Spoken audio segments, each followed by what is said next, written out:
Hello, my dear students. How are you all? I hope you all are fine. So, in this video, we will discuss the grammar portion, that is sentence, types of sentences, and next parts of speech. So, sentence. What do you mean by sentence? Sentence means a group of words that makes complete sense is called a sentence.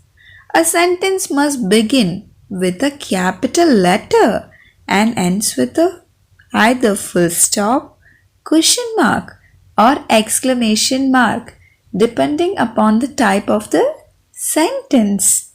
It must have a subject and a verb. So these are the two main important points about sentence. Now let's see what is subject and predicate. You all know very well that every sentence is divided into two parts.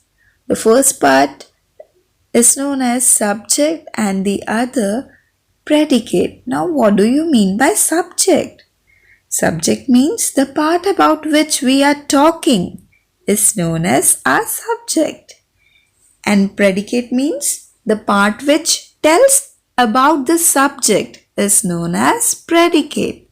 In the above example, you can see that birds is the subject, whereas build nest and trees is the predicate. That means we are talking about birds. So that is the subject. And builds nest and trees, that is what we have said about the subject. So that part is known as predicate. Now types of sentences. There are mainly 4 types of sentences: declarative or assertive sentence, interrogative sentence, imperative sentence, and exclamatory sentence. First, I will tell you what is declarative or assertive sentence.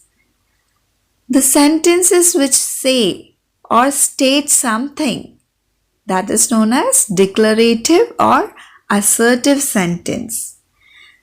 It ends with a full stop.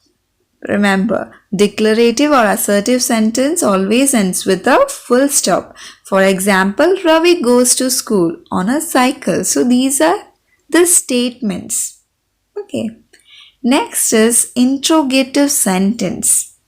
Interrogative, that means to ask. Okay. So the sentence which asks questions and it ends with a question mark. For example, do you go to school? The next is the imperative sentence. Now what do you mean by imperative sentence?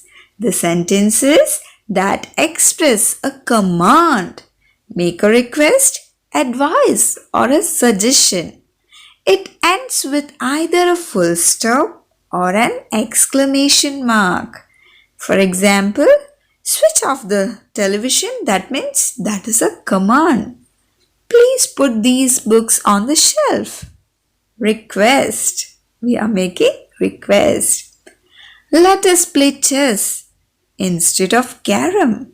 That means it is a suggestion. Next comes the exclamatory sentence. Now what do you mean by exclamatory sentence?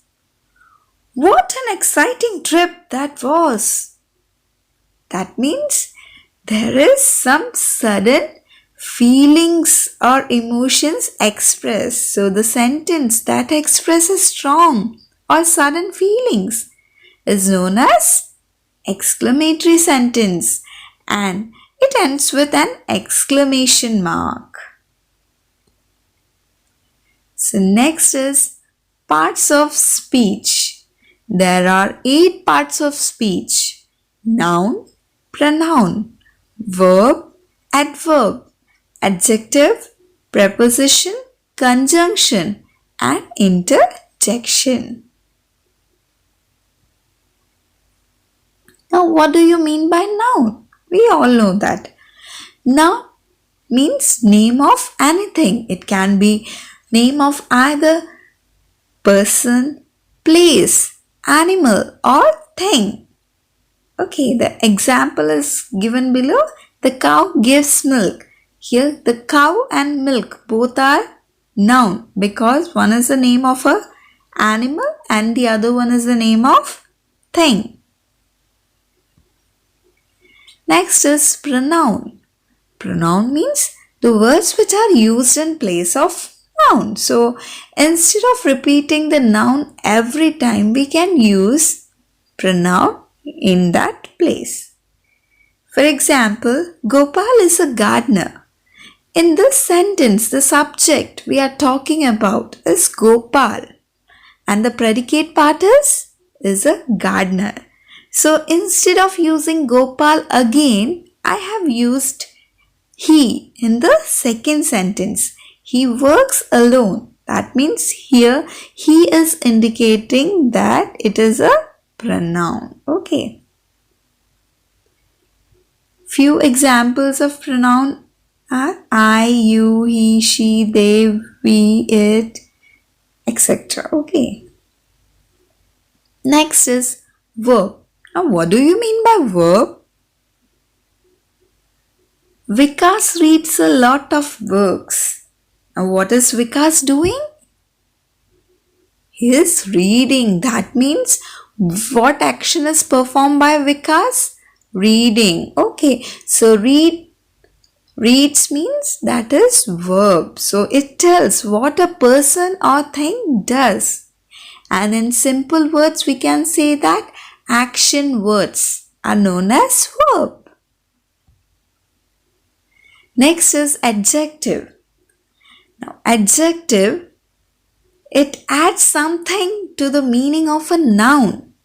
Okay, for example, the sky is blue. Here in this sentence, the subject is sky. And it is a noun. So it is describing how the noun is. The sky is blue. That means the sky is blue in color. So the blue word is what? Adjective. Adverb. Aeroplane is flying high.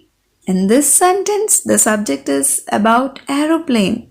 And flying. Flying is the verb. So how the flying is? It is high. That means it is